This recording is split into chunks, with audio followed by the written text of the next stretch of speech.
Donald Trump welcomed the Crown Prince of Saudi Arabia, Mohammed bin Salman, to the Oval Office / presidential palace full of gold today. And they had a little joint press conference together. And Andrew, whatever you were expecting, this was worse. We're going to roll tape and let people hear the actual things that came out of the president of these United States' mouth, starting with what happened when he was asked about the killing of Washington Post journalist Jamal Khashoggi. Mr. President, is it appropriate, Mr. President, for your family to be doing business in Saudi Arabia while you're president? Is that a conflict of interest? And Your Royal Highness, the U.S. intelligence concluded that you orchestrated the brutal murder of a journalist. 9/11 families are furious that you are here in the Oval Office. Why should Americans trust you? And the same to you, Mr. President. Now, who are you with? I'm with ABC News, sir. You're with who? ABC News, sir. Fake news. ABC fake news. One of the worst in the business. But I'll answer your question. Thank you. I have nothing to do with the family business. I have left, and when I've devoted 100% of my energy. What my family does is fine. They do business all over. They've done very little with Saudi Arabia, actually. I'm sure they could do a lot. And anything they've done has been very good. That's what we've done. We've built a tremendous business for a long time. I've been very successful. I decided to leave that success behind and make America very successful. And I've made America more successful by far than it ever was, and that it ever could have been, no matter who was president. There would be nobody bringing in $21 trillion, that I can tell you right now. As far as this gentleman is concerned, he's done a phenomenal job. You're mentioning somebody that was extremely controversial. A lot of people didn't like that gentleman that you're talking about. Whether you like him or didn't like him, things happen. But he knew nothing about it, and we can leave it at that. You don't have to embarrass our guest by asking a question like that. Okay, just you ask, Mr. President, if you allow me to answer. You know, I feel painful about, the families of 9/11 in America, but, we have to focus on reality. Reality based on CIA documents and based on a lot of documents that Osama bin Laden, he used Saudi people in that event for one main purpose, is to destroy this relation. Well, Mohammed bin Salman, trying to be an actual world leader, attempting to spin and answer the question as if he had been prepped and briefed for it by a foreign minister. That's interesting. Meanwhile, the American president is just blah! Yeah. Isn't that an amazing thing? I mean, in that room, you have Trump with a guy with MBS right there who everything that we know about the killing of Jamal Khashoggi suggests that we know pretty strongly, that U.S. intelligence knows pretty strongly that he ordered the assassination of that guy back in Trump's first term when he was, called into the Saudi embassy, murdered there. His body was, cut up with a bone saw to be smuggled out. This is stuff that we know with reasonable certainty took place. And the idea that it took place, without the knowledge of, the guy who runs the show politically in that country, MBS, is laughable and has been laughable for years. And yet, like you just said, I mean, Trump could have held him to account on that. I don't think anybody really expected Trump to hold him to account on that. Trump and he are buddies.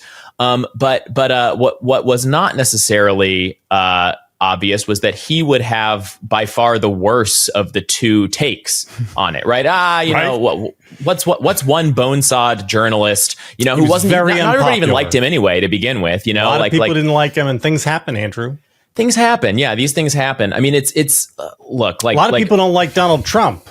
We don't think it's okay for things to happen to Donald Trump. And the other thing is just sort of like his whole posture toward the question, right? I mean, whose side is Donald Trump on, right? Is he on the side? You would maybe hope an American president, even when having a friendly foreign leader over, would defend the right of the American press to ask hard questions to that leader, to do this sort of thing. And again, even the guy who authorized the bone saw killing managed to sort of keep a civil tongue in his head about it. But yes. Trump, I mean, he's so mad at this reporter for asking his buddy MBS this disrespectful and inappropriate question and raining all over their parade. I mean, it's astonishing. I want to take a tack here that I think a lot of people won't want to hear, which is that every American president since forever has done business with the authoritarians who run Saudi Arabia because they have to.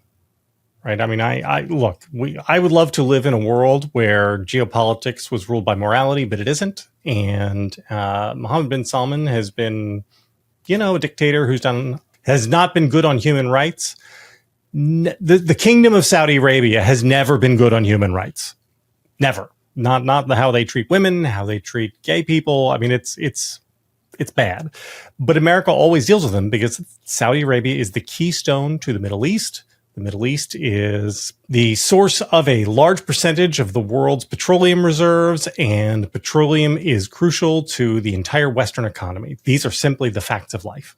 And it is unsavory that Americans have to hold hands and deal with these guys. But they all do. Obama did it. Biden did it. George W. Bush did it. Bill Clinton did it. George H.W. Bush did it. Ronald Reagan did it. Just go back and back and back. And it always will be like this until probably forever, because that's just how the world is. But it doesn't have to be this, right? I mean, none of them have done this, is what I'm trying to say. All of which is I don't expect the American president to sit there and wag his finger at the Saudi leadership, because that is not the nature of the relationship. I would like it. It would make me feel good. I think it would be the right thing to do, but that isn't how geopolitics works.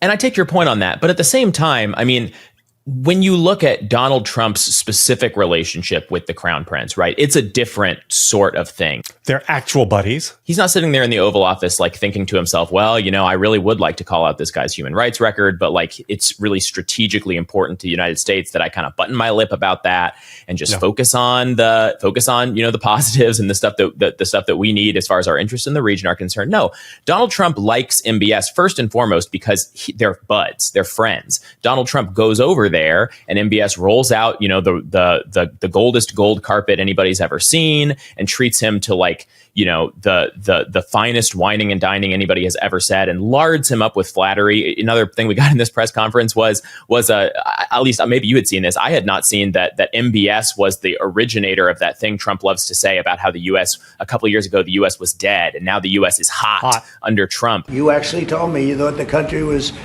in big trouble. I'm not going to use the exact word that you use. I refuse to say that you thought our country was dead a year and a half, 2 years ago. But our country was in trouble, and now we have the hottest country in the world. You said that also. And we do. We have the United States is right now the hottest country in the world. MBS tells him things like this. He's so hot right now.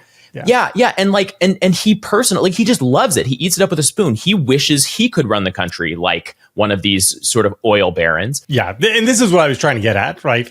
It would be nice to have a president who was just foursquare for human rights across the board, but that isn't the case of how the American presidency works. We've never had an American president who had a clear affinity for dictators the way Trump does, because he treats MBS with way more deference and respect and cordiality than he does, say, Emmanuel Macron, right? I mean, Trump looks at Vladimir Zelensky and he hates him, right? He hates Zelensky, he hates Macron, he hates all the democratically elected leaders. Trump does not like them. He likes the autocrats, and that's the thing which is crazy. Can we get the clip on Trump's answer about human rights? I'm very proud of the job he's done. What he's done is incredible in terms of human rights and everything else.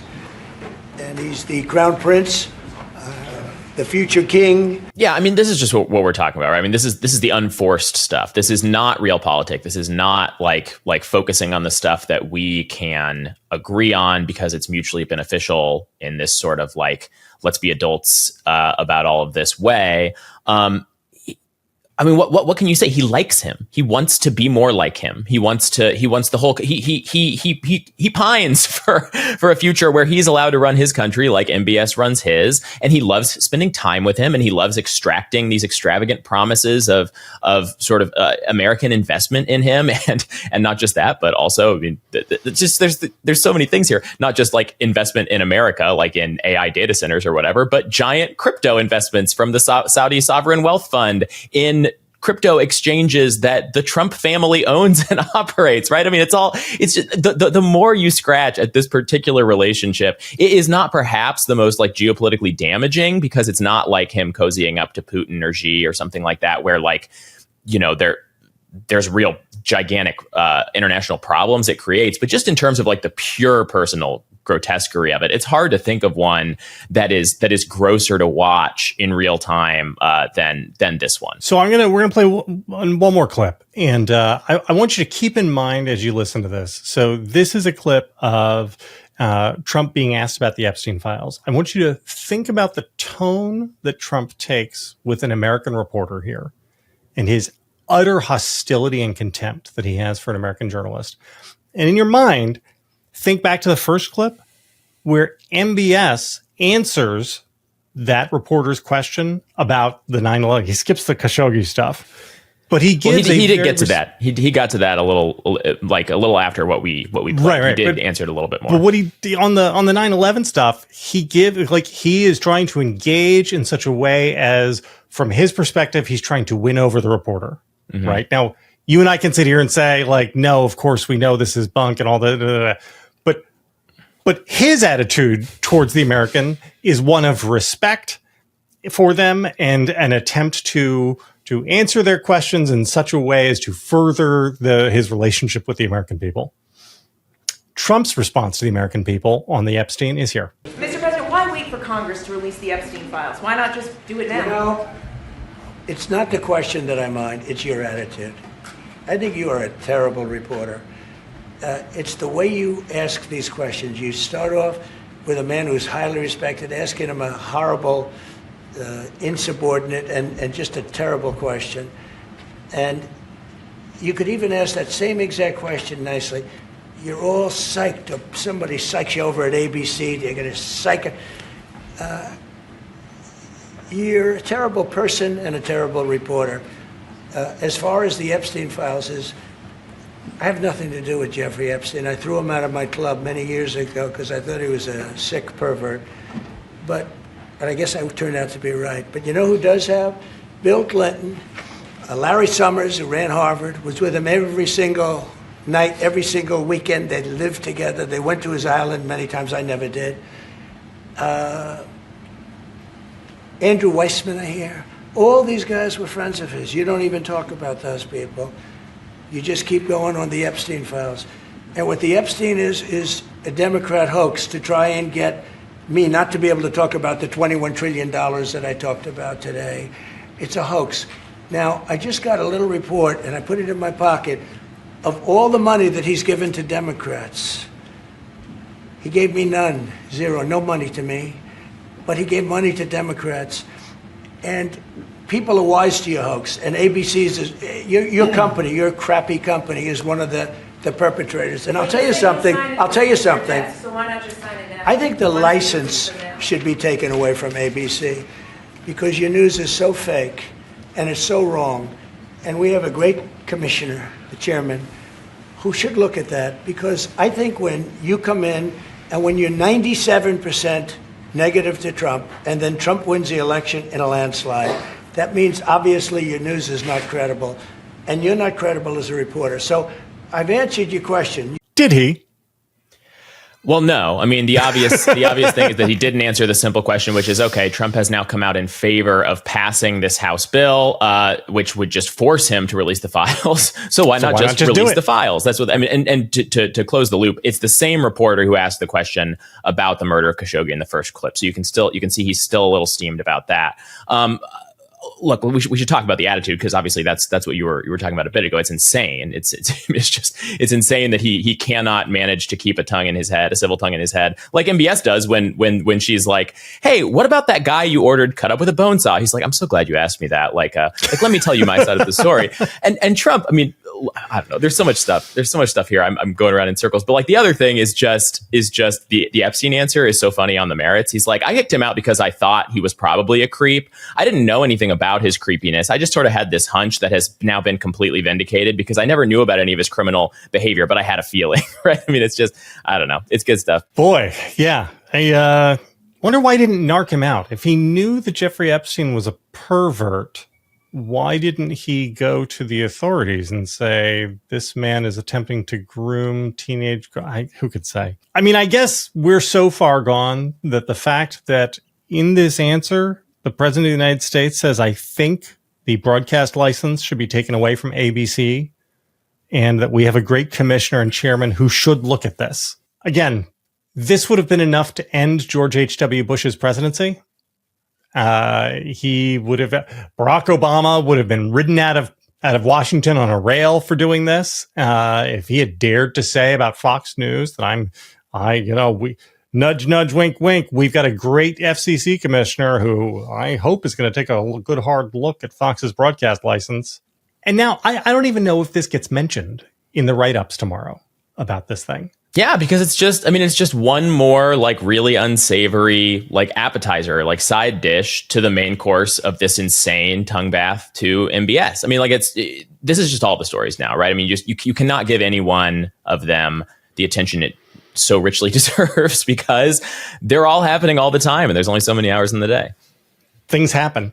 I'm going to leave you guys with this. When you think about it, I'm just sitting here. You're with the future king, a man who's respected by everybody, a man that doesn't have to be doing this, really. I don't have to be doing it either. And yet we're sitting here taking questions, we didn't say, oh, you can't talk about this. And there's never been transparency like this, even in his country, but there's never been, in our country, that's been acknowledged. But we didn't put restrictions, and I'm saying it's sort of wonderful to be taking questions from all over the world. That really makes clear the extent to which he desperately wants to be a king. Right? This is his heart's deepest longing is that he could be an actual monarch. Good luck, America. I'm JVL. He's Andrew Egger. We're with the Bulwark. Hit like, hit subscribe, come follow us, because as bad as this is, I do think the tide is kind of turning.